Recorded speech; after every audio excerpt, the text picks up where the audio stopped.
because you know why? Why? Because it feels right. It feels right. Legendary. I really, it's so you see those coffee makers where maybe you have it like you can turn it to 1 cup or 2 cups. It's like a dual 2 cups side by side. Anyways, it's at some hotel rooms. And I went in there to make 2 cups. I poured 2 cups of water. I put both my cups in a little holder, but there's a little nozzle on the top where you have to go from 1 cup to 2 cups. But I kept it on the 1 cup, so it busted its whole load on my 1 cup, and it's everywhere. And now I tried to make a single cup of coffee, and it's like malfunctioning. So yeah, that's it. Well, it was pretty good because when you send me the link for StreamYard, I press it in, and you have to allow me to come in, and so I can hear everything that's happening in the meantime. And I didn't know that. There were several inappropriate words spoken by you in the coffee disaster. So it was an entertaining couple minutes for me anyway. Well, Robert, where are you? You're in a hotel room, it looks like. And yeah, what's going on with you? I'm in Chicago, Adam. I got here yesterday. I'm here to play the APP, what they're calling the U.S. Indoor Championships here at the Donald E. Stevens Convention Center. Fun fact, Adam. Mm-hmm. You ready for a fun fact? Oh, always.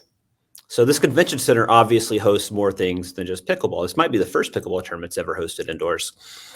What is happening at the same time in conjunction with this pickleball tournament hosted by the APP is in an adjoining hall of this convention center, there is another conference going on. And that event being held, Adam, is for how do you say people that are into the furry lifestyle, if you will. Do you know what the furry lifestyle is, Adam? I wearing fur? I don't know at all. It's people that like to dress up in costumes, like a little fox or a little bear, and then they like to interact like that, and not just interact like that, but also sometimes pursue, how do you say, sexual acts based on wearing these furry costumes because it stimulates them and arouses them, if you will. Is this like method acting? So you stay in character to your animal? Correct. Oh, wow. Okay. Is there crossbreeding, or do you have to go with your breed? Oh, that's a good question. I would imagine you can cross-pollinate all you want. Yeah. Yeah. Well, yeah. Hey. Well, I mean, Rob, you've been crushing the APP tour, deep runs all the time. But if you get busted out early, you know where to go on this one. Yeah, just across the hall. Across the hall. It's actually pretty wild. Like I had to look it up because I looked out my window at this hotel and I just literally saw people dressed up in full fur costumes. I'm like, what is happening? And then I just like Googled like fur, like Donald E. Stevens Convention Center events, and I found there's a big fur conference. America, gotta love it, dude. Yeah, to each his own, you know. Mm-hmm. That's me. Yeah, and so you're making this run at the APP. Quick little turnover over to MLP, which I will be there as well, which is a nice little nugget for you that you get to hang out with your boy for a couple of days in person, which seems to be rare these days. Absolute joy. My heart's already warm and feels like my heart is like sitting at a fireplace in, rural Montana with like a log cabin and just a couple ciders, 2 seats kind of angled towards the fireplace, and just a couple of old souls just talking about life. That's what it feels like in my heart right now. Wow, that was very descriptive and very well done. There is, of course, in your cabin, snow flurrying outside, correct? Yeah, and it's not, it's not those little small flakes. I don't do the small flakes. It's the big girthy, like, that's not the right word. It's like the big girth is always the right word, Rob. It's those big chunky flakes, like chunky the ones flakes, that like that you stick your tongue out and it lands on it, and you actually feel like you're getting hydrated. It's not just like a thing that melts on you. Man, so that's in my heart. That's you, Adam. That's in my heart. 5.5 minutes in, and this is going to be a good episode. We're on fire. Yeah, early. It's going to be a new episode. Like, obviously, we're stroking each other's egos right now. Oh, baby. But we're going to jump into it. It's going to be pretty meat potatoes episode, because what we've seen and what we've heard requested by the people is kind of like a ticker style, where you have a list of topics, 3 minutes each. Boom, boom, boom, boom, boom. So we're gonna hit 10 topics today, Adam. We're gonna hit them at 3 minutes each, as best as we're able. You're gonna keep the timer. Hopefully, for you guys watching on YouTube, the Dink, who helps us publish this podcast, will actually do a good graphic for us. We'll see. Or if they're spending too much time doing the Pickleball podcast, maybe that's shots fired. I don't know. Yeah, shooting fires at the people that like have our podcasts, right in their hands. But hopefully they'll do this. They'll do a nice little graphic that shows the ticker, that shows the time running out, that shows the topics listed, so they know what's coming up. What's the show? I don't watch a lot of PTI. So you're PTI on SportsCenter. So someone just randomly online suggested that we do this, and that's what we're doing. Yeah, because what, you got to give people what they want. That's right. Simple as that, Adam. So you are Tony Kornheiser, and I am Michael Wilbon. It sounds like you're the cooler guy, but sure. Kornheiser's, he's kind of a dick, but he it's bad cop, good cop, a whole different way. So it's a good show. I used to watch it way back in the day. I didn't even realize it was still going. But I like it. The quick hitters and fire off some topics, and let's get into it, kid. Yeah. So topic number one is obviously what's on everybody's mind and what everybody's talking about, which is the MLP email. Yes. That was What? You're like, correct. Correct. Yeah. That is yes. And so how? Okay, yeah. I was just going to set it up. How I understand it is, well, you know what, Rob? You actually got the email, so why don't you talk about it? Yeah. Essentially, I mean, if you don't know by now, in a nutshell, MLP execs reached out saying, "Hey, we are looking to do this merger with the PPA. Based on trying to make this a sustainable business over the next few years, over the long term, for the future of the sport, we were going to request that you drop your agreed upon yearly salary by 40% in exchange for a reduction of days, 40% of the days." So most contracts were scheduled to have 200 days required to MLP for people that sign MLP contracts.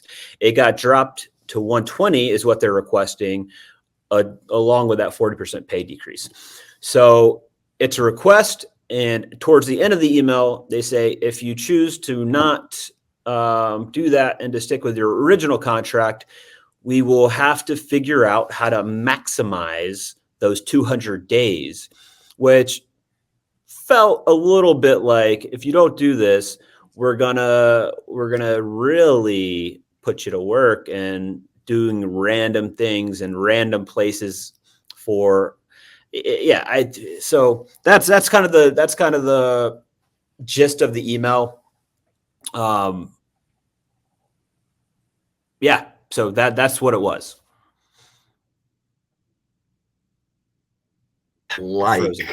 Yes, no, I know. We got 1 minute left on this topic. But I just feel like it's not real. It's all just hope of what something can be. And I just feel like it's easy to be blinded by that, given just the whole situation and the contract that you got, and you're good at hitting a wiffle ball with a composite paddle or a graphite paddle, and your head is here and you got this contract, and how dare they? So I know that's a little bit of devil's advocate, but none of this is real yet, and it has a good chance to be, but none of it is.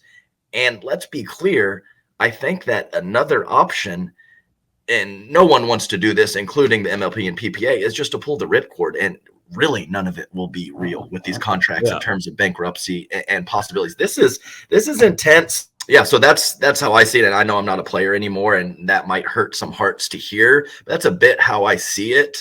And yeah. I think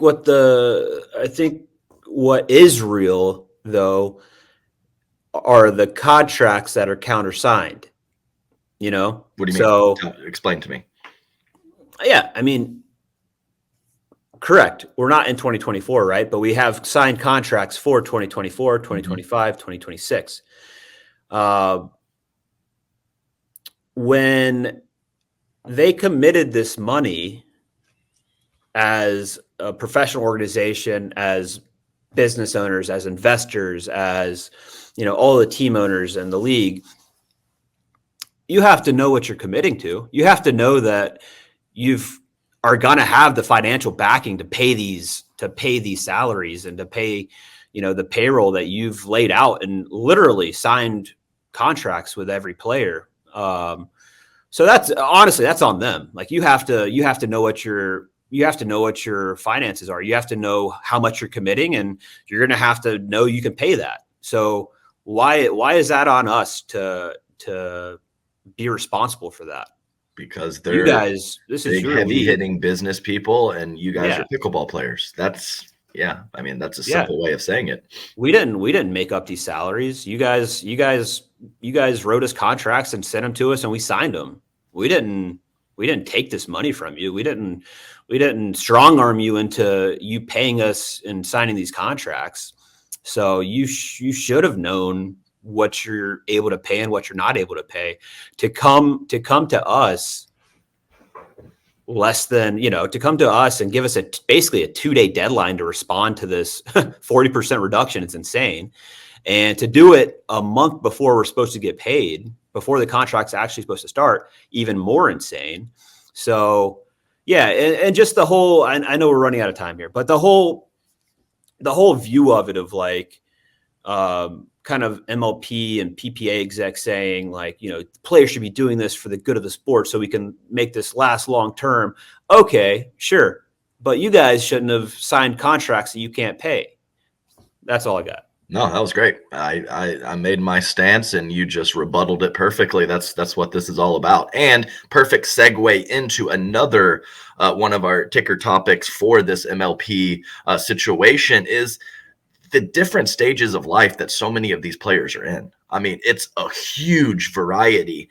And to, you know, for a early 20s single player, man or woman, to take a bit of a cut and have that comfort of being in the mix moving forward for possibly the next decade or 15 years is a lot different than, Rob, no offense, you're an older gentleman. Even your partner you're playing with at the APP, Andre Daescu, you got Eric Lang, you got Tina Pisnik, and all these players in their 40s. It's a big difference. And how is that affecting your thought process with all of this? Yeah, it's a huge piece, right? Like I was actually talking to Andre last night, and I mean, we've all seen how fickle all of this is, right? It can go away. There's maybe a high likelihood that it does. So for guys like Andre and I, are we willing to defer to more long-term views and long-term money as players? Don't think it really makes a lot of sense for us. If I'm, you know, Ignatowicz or somebody that's like in my early 20s, mid 20s, whatever, and I know I've got 10, 15 years of really high quality runway, then I'll play the long game, no problem. So, and I think that's something that the leagues and organizations should also consider. So I think it very much matters where you're at in terms of your life, and not so much life, right? It's like it's your pickleball ability. Where you're at is where you're at. That's, you know, what your value is. But to sustain that over the next 5-10 years, that's a different story, right? No, absolutely true. And that's, I mean, even me being out of the mix now is definitely something that I thought of pretty seriously right off the bat, and how different it is. And perfect little microcosm of my life is, when I first got into pickleball, even though I was in my mid 30s, I was that early 20s guy. That's how my lifestyle was at the time, and how different it is now, especially with the new baby and being married and this and that. It's not even the two thought processes aren't even in the vicinity of each other. It's so different. So I think that's just a good point and something to bring up when we're talking about these contract negotiations, is how each one is very, very unique. So that's a good point. And hey, we went way over, and we're right on the 3-minute mark. So hey, perfect. 50% ain't bad. This is going to be a little trial and error. We're going to do our best here. Okay, moving on. We have a PPA San Clemente coming up, actually starting today with the singles format. And it's pretty cool, I think. I have it pulled up on Pickleball Brackets. We have 2 pools of 4. And just to be clear, so this is, because I don't know a ton about what's going on with it. Mm-hmm. This is, would you compare this to like the season-ending ATP, where because I think that's like the top 8 players, right? So is this exactly pretty, right. Okay. Yeah, so it's a point situation. I know there was a draft. I don't know exactly how that worked, and it turns out that quite a few of the standard teams stay together, but we do have quite a few new teams as well. So I do believe how you were ranked allowed you to pick a certain player for your partner in gender doubles and mixed doubles, and we have the matchups, and then of course singles, that does not matter. So 2 pools of 4, 2 teams advancing. 2 out of 3 to 11, win by 2 for all of the matches. And I think this is pretty cool, and just a similar but different format for this PPA. We'll call it traditional tournament style. And I think it's cool, and I'm excited. I'm going to MLP San Clemente, and I'm going a couple days early, so I'm going to get a chance to check this out and see how the vibe is, how the players are enjoying it, and the fans. And I think it's going to be positive. And all the teams in the pool play each other, right? So there's 4 teams, so they'll play 3 matches in pool play. Correct, exactly right. And it's the standard MLP stuff. It's total matches won, and then it goes down to game 1, point differential, head up matchup, all that stuff, criteria to move along in the tournament. I'd just love if that was the MLP format. What, a group of 4 and 2 come out? Is that what you're saying? More so than just the side out scoring. The side out scoring. Because it sounds like just sounds fun like that. Yeah, no, I'm with you. So I think anything a little different, especially on the PPA standard new tournament partnerships too, right? Yeah, quite a few. Yeah, quite a few. So let me see here. I got the singles picked up, but I think I saw like a Riley and Vivian David. Just a couple. Like, okay, I could see where that could work, and they could be formidable. Yep. And obviously, that's just one. There's several differences, but we still have, the standard. We have Matt and Lucy are playing together. I think Callie and Lucy are playing together. Those kind of situations. Yeah. So it's a little bit of both, though. So some of the same, some different. And I think that's a good recipe for sure. People always like new partnerships. And I think on the note of what I wish I saw a little TikTok. How are we doing on time? Perfect. You got about 20 seconds. Let it go. Yeah. So I was just going to say, I think people like new partnerships. And I know some people that are signed with MLP, if we don't agree to this drop, we're not going to be allowed to play PPAs. So you're going to have only the signed players playing PPAs. And it's going to get stale as, That's what the kids say. They say AF, right? Stella AF. Stella. Sure. No, okay. That's a great thought to finish off that topic. And moving on, 2 out of 3 on time. Let's go. APP Chicago. Oh yeah, and you have a pretty serious couple days here with the transition from APP Chicago to MLP San Clemente. I know that we have quite a few teams not going to be there, and we'll talk about that format here in a little bit. Tell me what you think about your quick transition from APP Chicago and this kind of abbreviated MLP tournament in San Clemente. Yeah, well, for just APP Chicago first, it's the last tour stop of the year. APP switching formats next year as well. I think they're going to just have 12 tournaments. And the they're structuring contracts as well. I don't know if many people know that or have talked about that. The APP's getting, they've got a public contract out there, player contract that anybody can read. I didn't realize that, but it's nice to see the transparency, right? And it's the same deal for all players, period. So it's like a standard contract. It's basically if you play 12 tournaments, all 12 tournaments, then you essentially get double the prize money. If you play 6 tournaments, you get 1.5x the prize money. If you play less than 6, you just get the standard prize money. And they're basically doing away with all appearance fees. So it's like you're going to play, you're going to earn your keep. They're paying to the top 9 positions. If you lose before the quarterfinals, you are in the back draw playing for 9th place. If you make it to the quarters and lose, you're out, single elimination, essentially, if you get to the quarters, and then you're in the top 8 and you get paid accordingly. So I think pretty exciting changes. I'm a fan of the come around, but we're evolving. It'll be easier to schedule, that kind of thing. Obviously, less matches in the day to get things to run on time. So I understand what they're doing. And yeah, it'll be interesting to see who's able to play the APPs moving forward based on how these new contract negotiations shake out and what the schedule is. I think that's another part of the insane part of this MLP PPA stuff with the contract is they're doing a days requirement, but I have no idea, literally no idea, like what my schedule would be and like what I would have to play. And like, even as soon as January, it's like, how can you just commit me to 200 days or 120 days without giving me any kind of like framework of what the dates are so I can plan my life? I'm a real person. I've got like stuff I want to do and things I want to do and places I want to go. And it's not my whole life. So how can how can you just say 200 days or whatever without giving me any kind of dates and a schedule? It's crazy. So I was trying to figure out what I can play next year and what I'm going to play. I'd like to play a lot of APPs. I think it's a super fun tournament to play. The competition's good. They run a good tournament. They're good people. I don't ever have to worry about getting paid. It just comes directly into my bank account. It's fun. It's a good environment. APP Chicago last one of the year, playing with Andre, playing with Simone, and then got a quick turnaround Sunday night when I fly out of Chicago straight to Orange County. All right. No, I didn't. How was that 3 minute for Chicago? Was that on 3 minutes? I forgot to start the timer. That's my bad. There.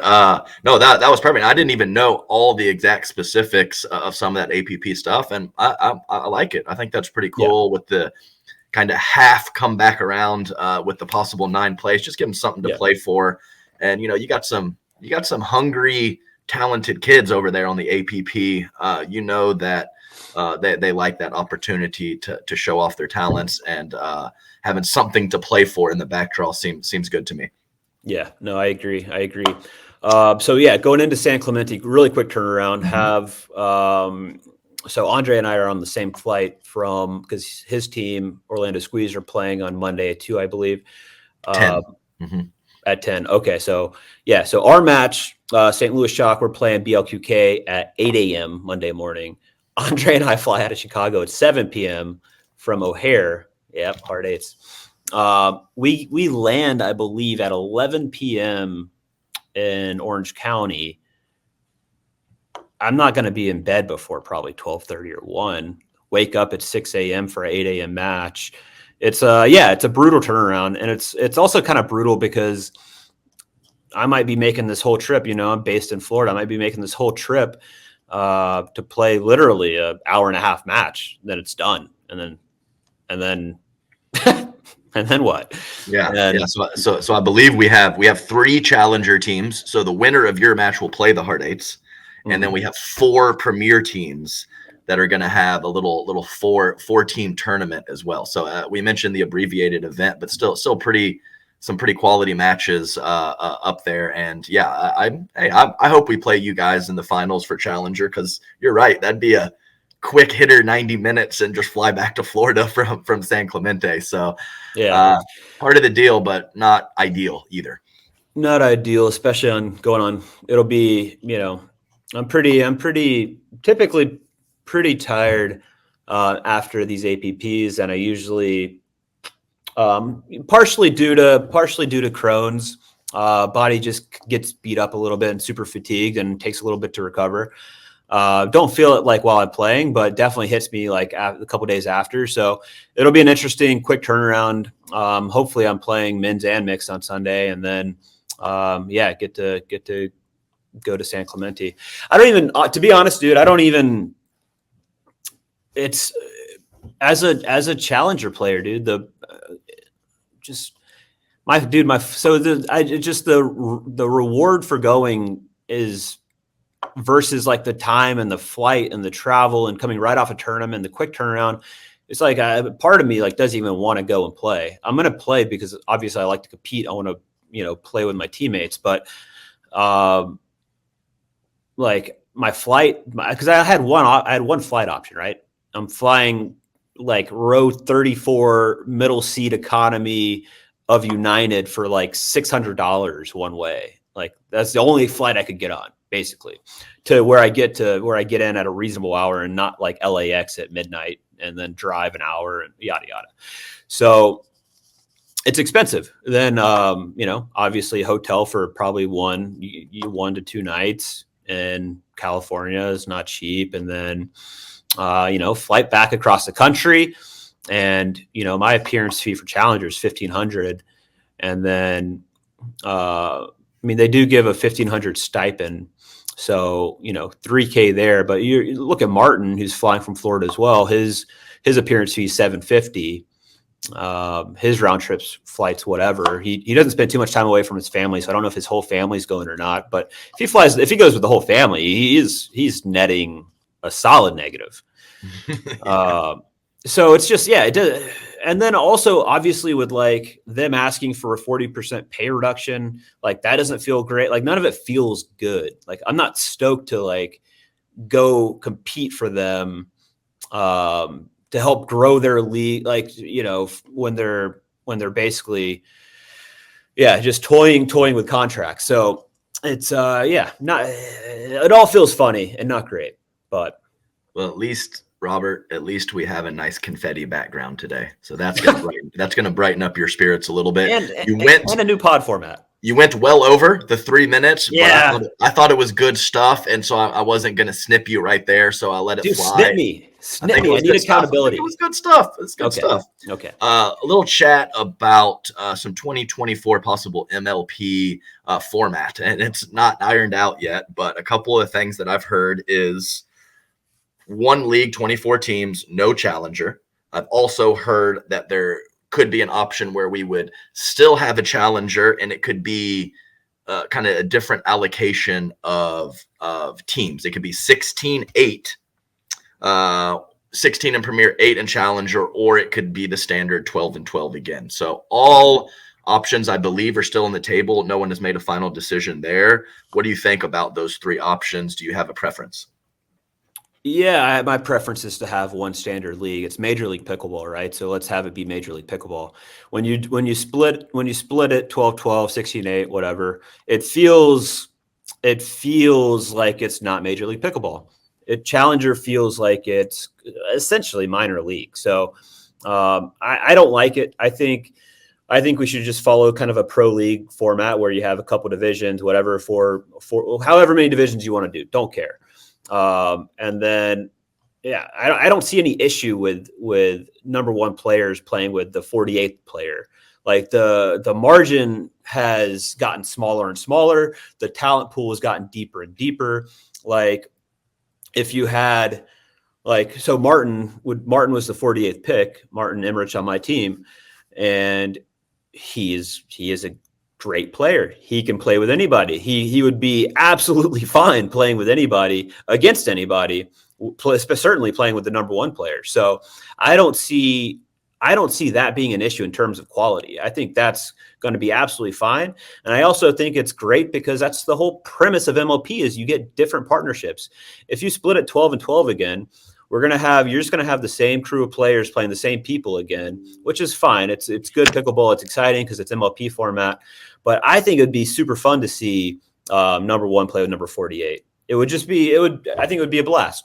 Yeah, and I agree, and I think that just 1 year ago, depth could have been an issue, And I think it has shrunk so much that no one's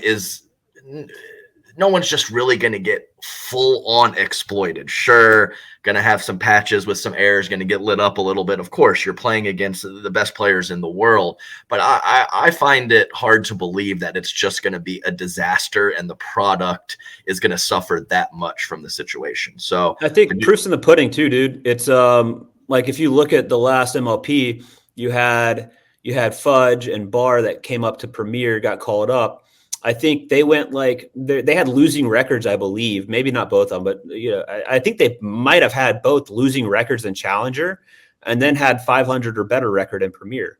So it's like obviously, Challenger players can play with anybody, and those Challenger results aren't really indicative of what their results will be in Premier, and that's shown. That's shown to be the case. Okay, I have a note here, Rob. Perfect timing on the 3 minutes. Well done, sir. Overall landscape across the board. What is that? I don't remember that one. We talked about it, but I don't remember. Yeah, just kind of what everything's looking like across, dude. APP, like, you have Next Gen, you have PPA, obviously, you have MLP with the team stuff, NPL with senior pros. Mm-hmm. Like so we were just going to talk about kind of what does everything look like a year from now, or what does everything look like, in terms of like the long-term aspect of the pro sport.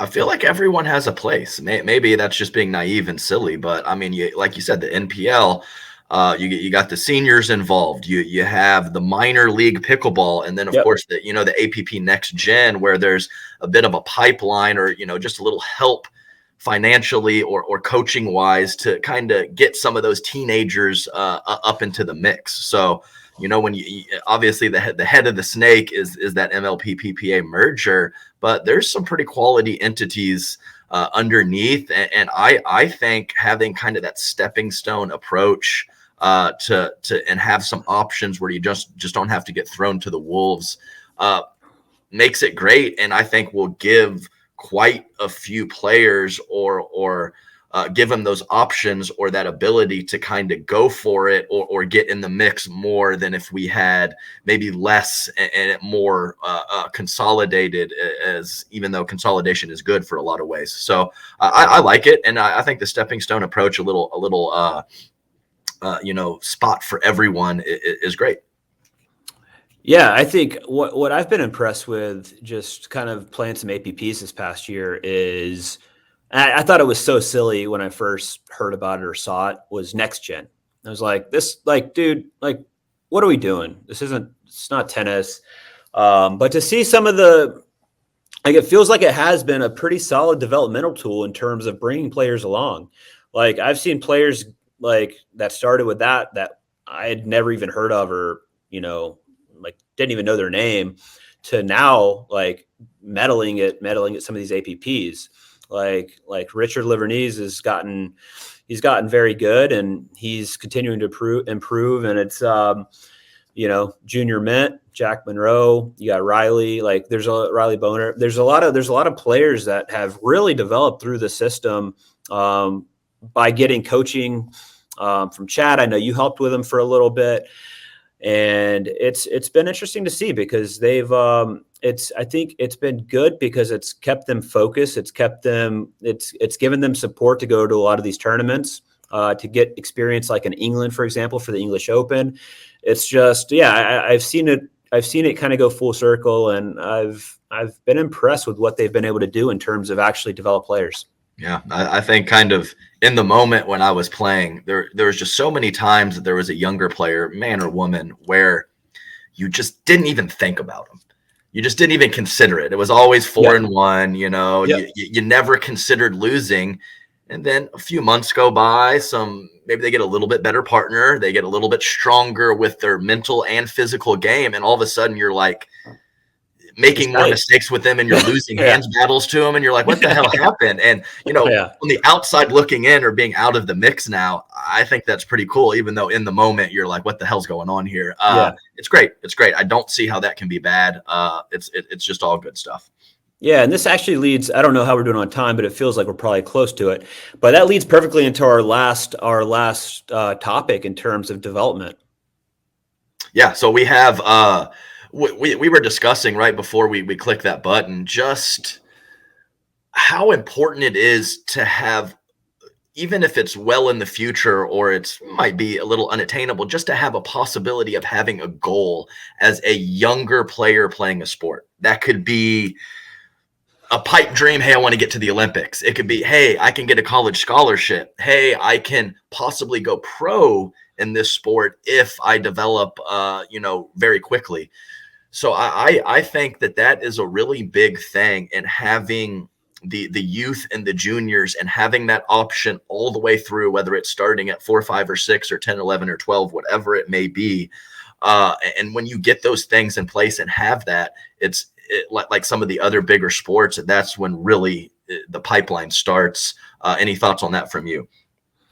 Yeah, I think for kids, like let's call it elementary school, middle school, to play pickleball, outside of it just being like a fun PE type game, social type game, if you want kids to really take it seriously and focus, like we did in tennis, for example, as a kid playing junior tennis, then they have to have some kind of long-term outlook for the sport other than just having fun playing it, whether that's a college scholarship, whether that's being able to play on the pro tour, if there is a pro tour at that time. So, I mean, I think that's why, everybody talks about this is a great participation sport, and it is. It's fantastic. It's social. It's fun. It gets people moving. But if we want the youth and juniors to really kind of carry the torch and carry the sport into the next generation, they need to have something to play for and to look forward to. And if the pro aspect goes away or gets dwindled to where people can't make a living doing it, they're going to have less incentive to keep playing this beautiful sport of pickleball. So that's why I do think it's incredibly important that we make pro pickleball viable long term. And I think APP is doing it. They've been just chugging along, doing it the right way, not trying to go too fast. I think that's probably the route to go, right? MLP, PPA. Hopefully they can find the funding in the short term to turn a media deal, to do whatever it takes to figure it out. But that's why I do think the pro aspect is so important, is to inspire the youth, or at least have it like on the college level where you can get a scholarship and it becomes a sanctioned sport and for NCAA. So yeah, I think the youth are the future, and we need to give them something to play for. Yeah, I like that stepping stone approach. You're not just, playing at your local park or a pro. You have some options in the middle. Hey, maybe you want to take a crack at minor league pickleball when you're 20 to 21, just see how it goes. Those kind of things are important, and all that stuff. It's huge. It's just really huge. And you even mentioned in that little mini rant about some of the crazy social aspects of it. And I think that is the key for me. I always found this out with poker as well. There's so many stories about whatever, lonely people lost a loved one, lost a wife, whatever. They have a community. You can go play and you can have fun, get exercise, and be social. Social it's a fact. There's so much research on it. Social is great for longevity. It's great for quality of life. It's great for so many things, and so many people want it. They just don't have an avenue to get out there and do it. And pickleball provides that, and that is just, I think, just one of the coolest things about the sport. And there's no way that's going away. It will be a social sport forever. And on that note, kind of the shadow side of that has been interesting, just to kind of even in my own life and even observing it playing. Pickleball is unique, where you're on the same side of a court playing doubles with somebody in close proximity. Not so much like tennis doubles. Like, this is more like you're more like intertwined with this partner. You know what I mean? Your emotions affect their emotions. Like, it's also just incredibly interesting in terms of like growth interpersonally, knowing how to communicate with people. You run into, like you said, it's incredibly social, but you also are running into people from all different walks of life with all different personalities that you have to learn how to manage differently, which is also a very cool aspect just in terms of growing as a person and learning how to communicate better. Yeah, there you go. Talk about a little variety. I just happened to have the women's singles pulled up for this PPA San Clemente, and you have Kansas City, Missouri, Tucson, Valleyford, Washington, Naples, Florida, Natchitoches, Louisiana, Seymour, Tennessee, and Village of Gulf, Florida. I mean, the entire country is covered. Variety, not just from locations, but personalities. All that stuff is amazing. And not to mention how I think it's just so great how even men and women are. In these juniors, the college intramurals, there's not any different. It's guys and girls playing. They're on the same level. There's no just some random overpowering 6'4" guy dunking the basketball or hitting 180-mile-per-hour serve. There isn't any of that. It's such a great sport for the masses. Everyone can play, not just ages but genders, and I think that's a great place to wrap it up. Pickleball, baby. I'm not sorry. I know. I got more to go. Rob, go. Well, you're just like trigger. Like you're not triggering stuff. Like you're just like. I am though. I am. Maybe bringing stuff up that I do want to talk about. And I know we stuck to the script pretty good here. 3-minute section, top 10 like topics. We did good. But just in terms of kind of the female side of it, is that I saw a post recently from, I think, Sportico on Twitter saying that women's athletics has had a 300% increase over what was forecasted over the past however long, and it was like over $1 billion worth of revenue generated from women's sports. You like Twitter, don't you, Rob? I saw that too. I do like Twitter. You like Twitter too, obviously. I do. I think that's really cool. And I've called me crazy, but like I think women. It's not even crazy. It's I've been watching. This might sound crazy. I've been watching a fair amount of college women's basketball, but not just any college women's basketball. I've been watching. So my girlfriend Malin, she is from Iowa, went to the University of Iowa, and Iowa's women's basketball team sells out every game, like bar none. Even they travel well. They'll sell out other arenas. Like that's how big women's basketball is. And it's not just because it's women's basketball. It's because they have a player named Caitlin Clark, which I believe is like one of these generational athletes where if they are playing, you want to watch because you don't know what they're going to do. It's like she's like that. She's that good and that impressive. And there's only like a couple other players that I can think about in my lifetime that I felt that way about. And like Michael Jordan growing up, I would turn on like, WGN and you'd see like the lights go out in the arena in Chicago and you'd see the Bulls logo and then they'd call Michael Jordan and I'd be glued to the TV for that entire game. And same with Tiger Woods. When he was playing, dude, I don't care what tournament it was, I am watching him because he's like, you never know what he's going to shoot, what kind of shot he's going to pull off. And Caitlin Clark's the same. So I'm here for women's sports. Let's go. Let's go. And one more from me too. None of that was a knock on women. I talked about a 6'5" guy dunking the basketball. I talked about a 6'5" guy overwhelming with a 180-mile-per-hour serve. I am the female there. That's what people did to me. And so that's what I'm saying. I wasn't knocking women at all. No, I was saying that's what happened to me. And so I relate. And so that's exciting that I can compete at pickleball at such an even playing field and perfect time to end right there, Rob. The ultimate neutralizer, baby. Ultimate neutralizer. We're all pickleball people right here. Thanks for being with us. We'll see y'all next time. Adam, just last thing, I just want to say I appreciate you. I know you have a lot going on with your child, with Corinne, the holidays. So thank you for being here and making the time. And I really like it. I have fun doing this. It makes me happy. So I hope to do more of this very soon. Bye-bye. Because you know why? Why? Because it feels right. It feels right. Legendary.